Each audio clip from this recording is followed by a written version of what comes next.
From the vast reaches of the Mongolian steppe, an army of over 100,000 men swept aside all resistance, claiming territories that spanned continents.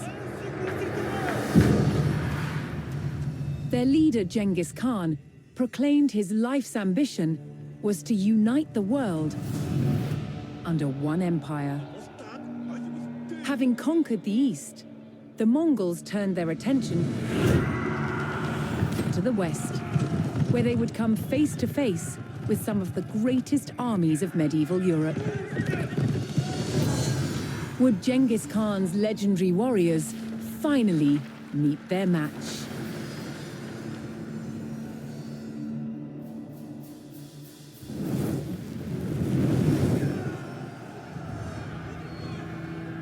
By 1221, the Mongols had taken cities throughout Asia, generating vast amounts of tribute from those they conquered. The West, however, was still an untapped resource. Genghis Khan sent his trusted generals, Jebei and Subutai, to attack Europe. With an army of 20,000, Jebei and Subutai took the West by surprise, raiding cities and destroying armies. Within 2 years, they had the prosperous Rus territories in their sights. But in their way was a Rus army of over 40,000 men.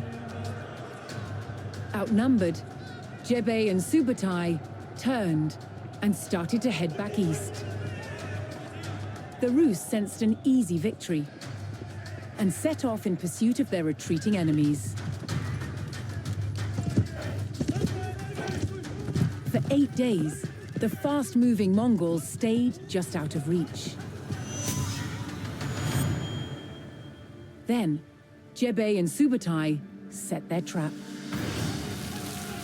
They lured the Rus across the Kalka River and turned to fight. The Rus had fallen for one of the Mongols' most effective tactics, the feigned retreat. The stage was set for the Mongol army to test themselves against Europe's finest.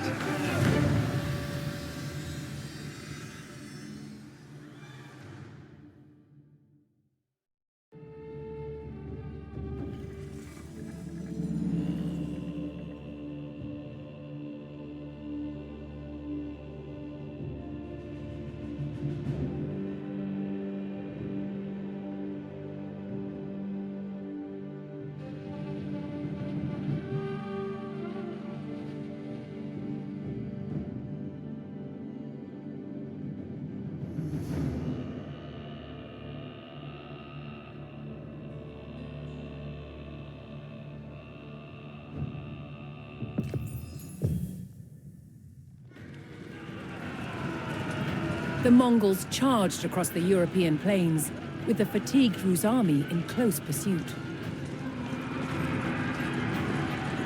The Rus had fallen for the Mongol tactic of the feigned retreat, and unknowingly followed them into peril.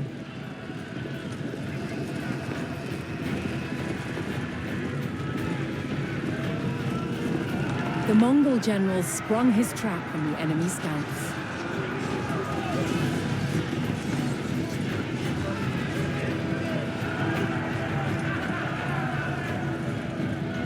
With the Rus scouts cut down, General Subutai crossed the Kalka River.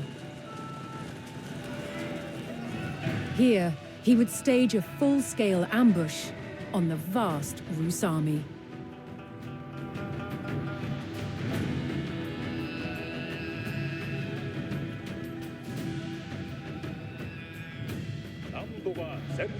Subutai directed his warriors to split up and lie in wait for the enemy.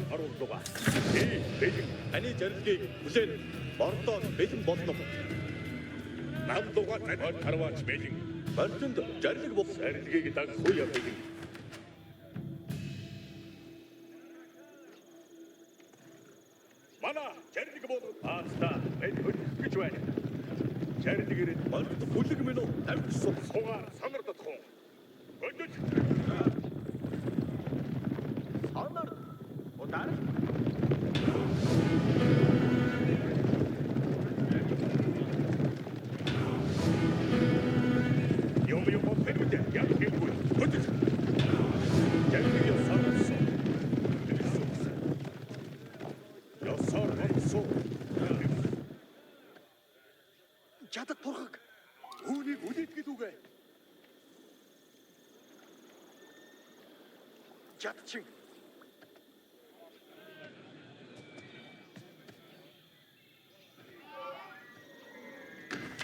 For Subatai's strategy to be effective, he needed to spring his trap before the Rus recovered from their long pursuit.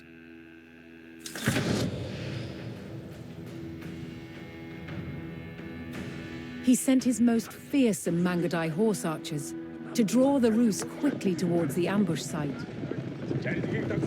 These highly skilled warriors could fire their bows rapidly while riding at speed.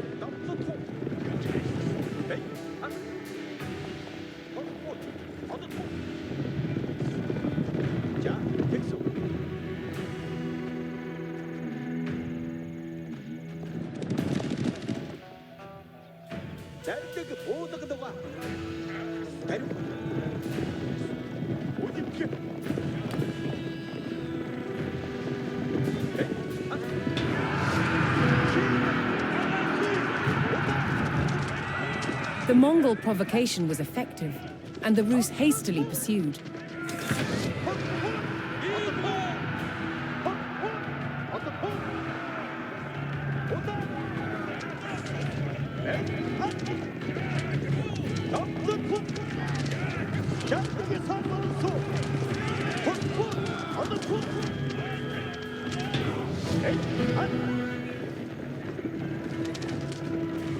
The Rus army had fallen for the feigned retreat and rode straight into the Mongol ambush. With the enemy surrounded, Subatai's battle-ready warriors descended from all sides.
The Mongol ambush was devastating, and Rus numbers were reduced to a few desperate stragglers. Seeing the fate of their comrades, the last Rus encircled themselves in a makeshift fort of baggage carts.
The Rus stockade fell. Despite a valiant last stand, the remnants of the Rus army were cut down. Spurred on by the crushing victory at the Kalka River, the Mongols advanced ever further into the heartland of the Rus.